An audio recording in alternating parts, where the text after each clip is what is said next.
Yo, what the frig's going on? Well, no luck today with the shotgun. I went all over the place. Nobody's got any good guns. Everyone's got like real plain Jane, you know, real basic shotguns, like very plain. I went to Delaware, to Miller's. They didn't have nothing. I went to Delco Gun Supply. They had a Mossberg 500. They had a Remington 870 Tactical, and that's what they had. And the Remington 870 Tactical, the only thing I didn't like about that is it didn't have any tapped threads for if you wanted to put a Picatinny rail on it or something. It don't have it.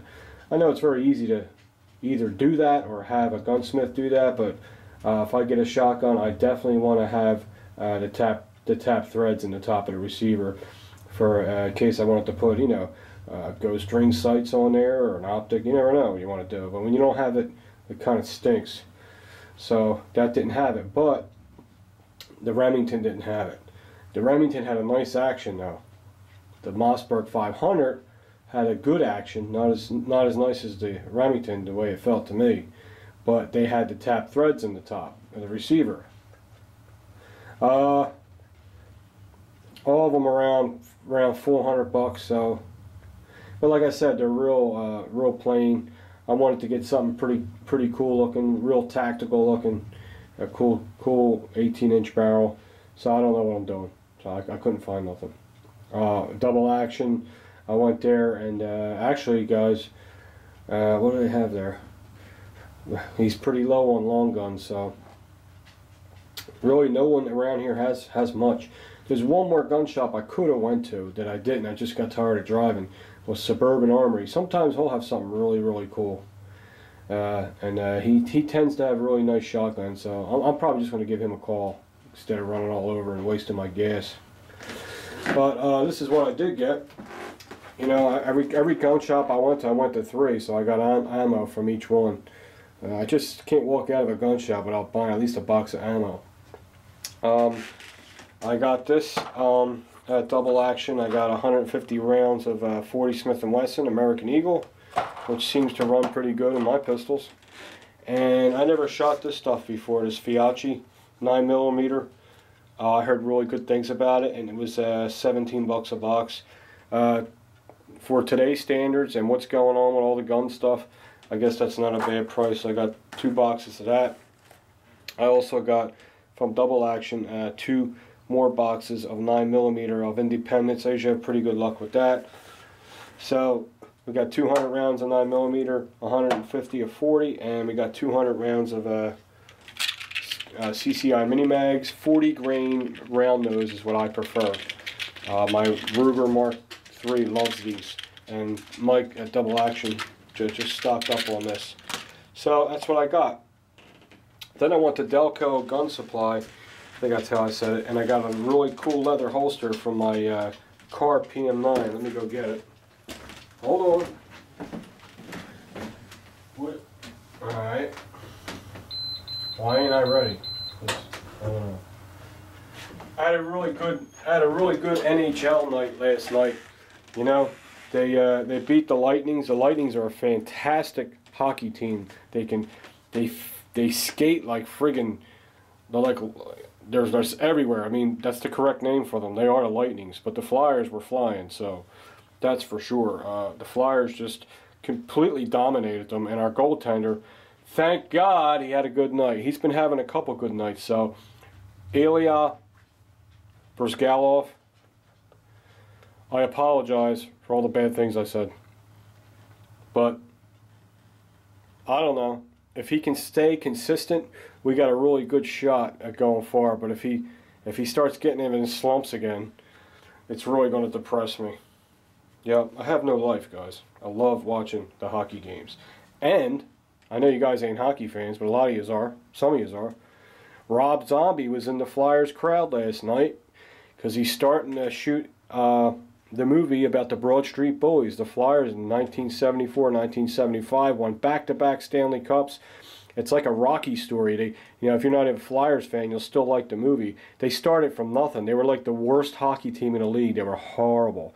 And they just drafted all these talented guys and these big, burly dudes, and they became one of the greatest hockey teams of all time. They have the most interest. I don't care how many Stanley Cups a hockey team wins. The Flyers' history and the story is the most exciting. So, Rob Zombie's going to be filming that, and I can't wait. I'm very excited to see that. So, here is this holster. It's called a Bulldog. It's a Bulldog holster. And what I liked about it was I liked the way it was shaped. Now, this is outside the waistband. This is what I wanted. This is my car PM9. And it probably is loaded, so always check. What I need to get for this is another mag. I thought this came with 2 mags. Maybe it didn't. I don't know. And we'll decock that, the firing pin.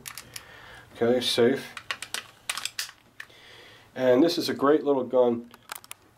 If you want a little 9mm, something real small, and it's a 9mm, you don't have to go, you know, if you don't want to go down to a 380 because you think it's kind of underpowered, which it's not. 380 is a great round. But a 9mm does definitely have a little more velocity and more punch. So this is as small as a 380, and it holds 6+1 9mm. It's pretty cool, ain't it? And it's made by Kahr. It's a very high quality gun. They're like hit and miss. I hit on mine, thank you. Mine runs good. Some people, when they buy them, I think people just don't give them a chance to get worked in. That's what I think it is. You know, people think you should pull a gun out of a box, it's going to be reliable. Not every gun's a Glock, you know what I mean? They just, a lot of guns need to be, the springs need to be softened up, and so that means they need to be shot and broken in. Now here's this Bulldog case, as it's called. Pretty cool, huh? And nice little outside the waistband. It was only $19. And if you see how it's shaped, it don't go straight across. It kind of goes like this and then in, like that. So when the belt bridges across here, there won't be a gap. And fits really nice. If I can put it in there the right way. There you go. Nice leather outside the waistband. And that was 20 bucks, and I got that at Delco Gun Supply. They're on 420 in is it Prospect Park? I think so. So they got some cool stuff in there. Anyway, guys, that's pretty much my update. No shotgun to show you. I was hoping I was going to come home and show you something really friggin' sweet. Oh, guess what I seen? I was at Miller's. Oh my God. I was at Miller's in Delaware. Miller's Gun Center. They have the Remington R1 Enhanced in stainless. It is like the nicest finish I ever seen on a pistol. Nicest. The only thing I didn't like about it is when I flipped it around and looked at the rear, it looks like the slide isn't sitting flush with the frame. So I don't know if they made the slide a couple thousandths too big. I don't like that because that's a snagging. It could snag something, or something can get caught in there. The back of a 1911 should be nice and smooth. If you're new, hold on. I will show you. Oh my God.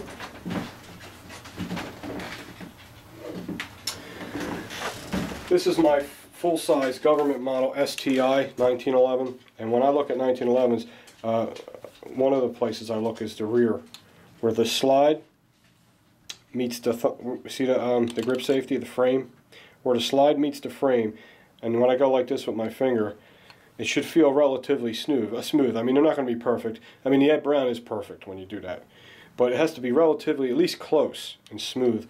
And when I was looking at the Enhanced R1, the slide was sticking way out. I mean, a good 30 seconds. So that kind of turned me off. But the gun was so beautiful. I mean, it was the nicest stainless steel finish I ever seen. Ever.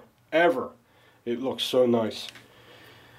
So I was looking at it. It was $1,000 bucks. I mean, for that gun, the way it looked, I mean, if this was right back here, I would have paid $1,000 like that for it and just walked out with it. But the back kind of turned me off. But I don't know, maybe it was just that particular gun. So anyway, all right, guys, another boring video for you. Sorry I didn't have nothing too interesting to say, but just the way it is. That's the way it is right now.